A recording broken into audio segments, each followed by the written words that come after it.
अंतर चक्षु हैं, जिसके कारण सार्वभौम अस्तित्व है, उसके प्रति हम उदासीन हैं, हम उसमें रुचि नहीं ले रहे। नहीं तो देर नहीं लगने वाली है। सुमरत, केवल सुमरन करने मात्र से श्री गुरु पद नख मणिगण ज्योति सुमरत दिव्य दृष्टि ये हो, सुमरत दिव्य दृष्टि ये हो।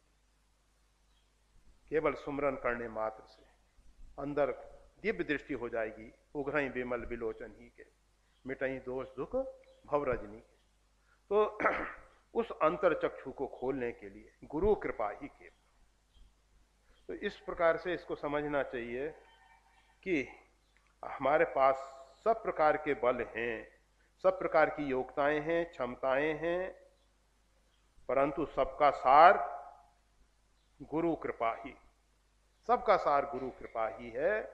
और बिना तद बिना, उसके बिना तो सर्वबलम, सब बल बेकार, निष्फलम, सब निष्फल हो जाता है, सब निष्फल हो जाता है।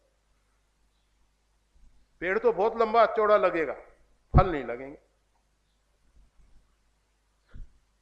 वृक्ष कितना ही बड़ा हो जाए, अगर उसमें फल नहीं लग रहे, हमने आम केरी लगाया कि अच्छे अच्छे फल लगेंगे, अब उसमें वृक्ष तो बहुत विस्तार वाला हो गया, परंतु फल के नाम पे कुछ नहीं। तो अच्छा किसान होगा, पहले तो उपचार करेगा, क्या कारण है, खाद पानी की कमी है, कौन सा कारण है, इसकी जड़ों में कोई रोग तो नहीं लग गया, आदि आदि। और जब देखेगा कि सब प्रकार से कोई परिणाम नहीं आ रहा, तो काट के फेंक देगा, उस पेड़ को काट के फेंक देगा।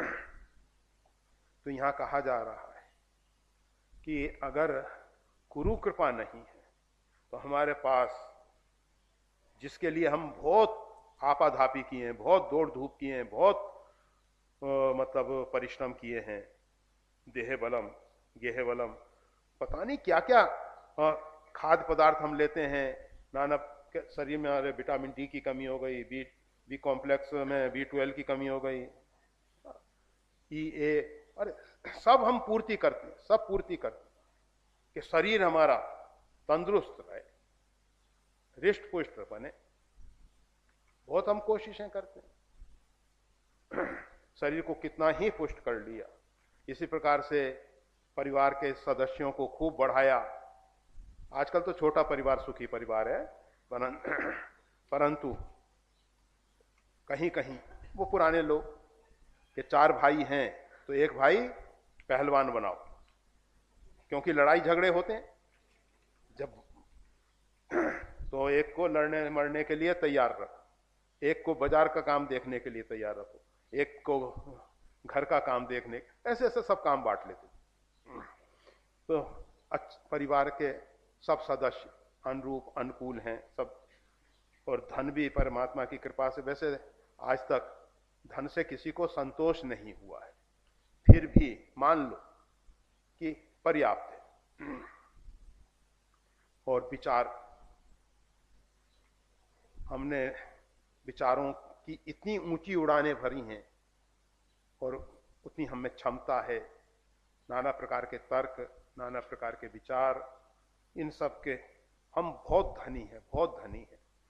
और ये सब होने पर भी अगर गुरु कृपा नहीं है तो ये सब बल जो हैं सब निष्फल हो जाते हैं, इससे कोई परिणाम हाथ में नहीं आने वाला। अब कहा जा रहा है हम गुरु कृपा पात्र कैसे बन सकते हैं, बहुत महत्वपूर्ण बात।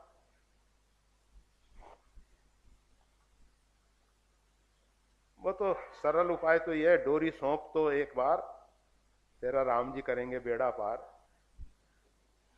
डोरी सौंप के देखो, सदगुरु हम तेरी पतंग, हम तो आपकी पतंग हैं, जितना ऊंचा उठाना चाहो ऊंचा उठा दो, नीचे लाना चाहो नीचे ले आओ। पतंग उड़ाने वाला पतंग को कितना ही ऊंचा ले जाता है और एकदम से डोरी खींच के नीचे भी ले आता है, कभी कभी कटवा भी देता है पतंग। कुछ भी करे, हम गुरुदेव आपकी पतंग हैं, हमें आप चाहे ऊंचे से ऊंचे स्थान पे ले जाइए, नीचे से नीचे ले आइए, जिसमें इस प्रकार का समर्पण है, महलों में राखें चाहे झोपड़ी में बास दें, कहीं भी किसी भी परिस्थिति में हमको रहना पड़े, कुछ भी, सब स्वीकार है। बस हमें तो एक ही बात दिखाई दे कि गुरुदेव का प्रत्येक विधान हमारे लिए कल्याणकारी है, कल्याणकारी। वो जो कह रहे हैं, वो जो कर रहे हैं, वो जो समझते हैं, वो सही है, वो सही है। हम जो कहते हैं, हम जो करते हैं, उसका कोई ठिकाना नहीं कि वो कितना सही है, हम नहीं जानते। परंतु गुरुदेव कहते हैं इसलिए सही है, गुरुदेव करते हैं इसलिए सही है,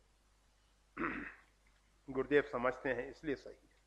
तो इस प्रकार का अगर समर्पण आ जाए, और उससे सरल बात बताएं, ये समर्पण का काम बहुत कठिन है, बहुत कठिन है, इतना सहज नहीं है, क्योंकि हमारा जो अभिमान और अहंकार है समर्पित नहीं होने देगा। इसलिए सरल, गुरु आज्ञा का पालन करें। इतना हम समर्पण नहीं कर सकते, कोई बात नहीं, चलेगा, परंतु आज्ञा का पालन करें। अब गुरु की आज्ञा कैसे मालूम पड़े? गुरु हमसे चाहते क्या है? स्पष्ट शब्दों में जो आज्ञा है वो तो ठीक है ही, परंतु गुरु के मनोभाव को समझ के, उत्तम शिष्य वह है जो गुरु के मनोभाव को समझ के कार्य कर देता है। मध्यम वह है जो गुरु के शब्दों को सुन के उसको क्रियान्वित कर देता है।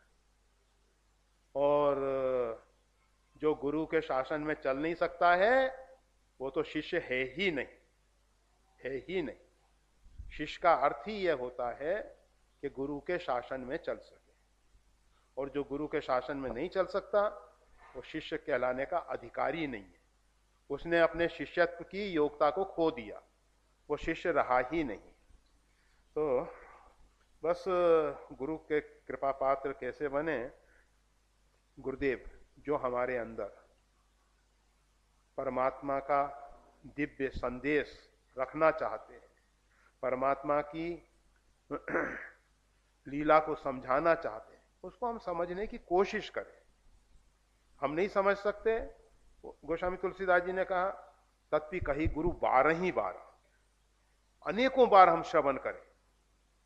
और आपको मालूम है कि जब कौरव और पांडव विद्या अध्ययन के लिए गुरुकुल में गए, गुरुदेव ने पहला पाठ पढ़ाया, सत्यम वद धर्मम चर, सत्य बोलो, धर्म का आचरण करो। सब शिष्य याद करके आ गए। युधिष्ठिर से पूछा, अभी गुरुदेव पाठ याद नहीं हुआ, 2 शब्द तुम याद नहीं कर सके, महीना बीत गया। गुरुदेव बहुत कोशिश करता हूं, परंतु मन पे विश्वास नहीं है कि कभी असत्य भाषण कर जाए, कभी हम धर्म की राह से इधर उधर भटक जाएं। पढ़ने का अर्थ यह है, गुरु के शब्दों को सुनने का अर्थ यह है कि उसको हम अपने जीवन में चरितार्थ करें। यह नहीं कि पढ़ पढ़ के तोते जैसे रट लिया, राम राम कहो, क्या फायदा? भगवान का नाम तो चिन्मय है, जरूर चाहे तोते जैसे रटो, कल्याण कर देगा, परंतु हम कहा करते हैं, गुरुदेव ने कहा 1 लोटा जल ले आओ, हम सुन के बैठे हुए हैं और उसको रट रहे हैं। गुरुदेव ने कहा है 1 लोटा जल ले आओ, 1 लोटा जल ले आओ, 1 लोटा जल ले आओ। अब रटते रहें, इसका सीधा सा अर्थ है कि हमने गुरुदेव की आज्ञा को सुना ही नहीं। पालन करना तो बहुत दूर की बात है, सुना ही नहीं। तो बस अगर हम पात्र बनना चाहते हैं तो गुरुदेव के जो संदेश हैं, जो आदेश हैं, जो आज्ञा है, आज्ञा समना सुसाइड सेवा, हम अपने आप को उनकी सेवा में समर्पित कर दें। अनेकों बार कह दिया गया है, अब इससे ज्यादा कुछ नहीं कहना है। जय श्री राम।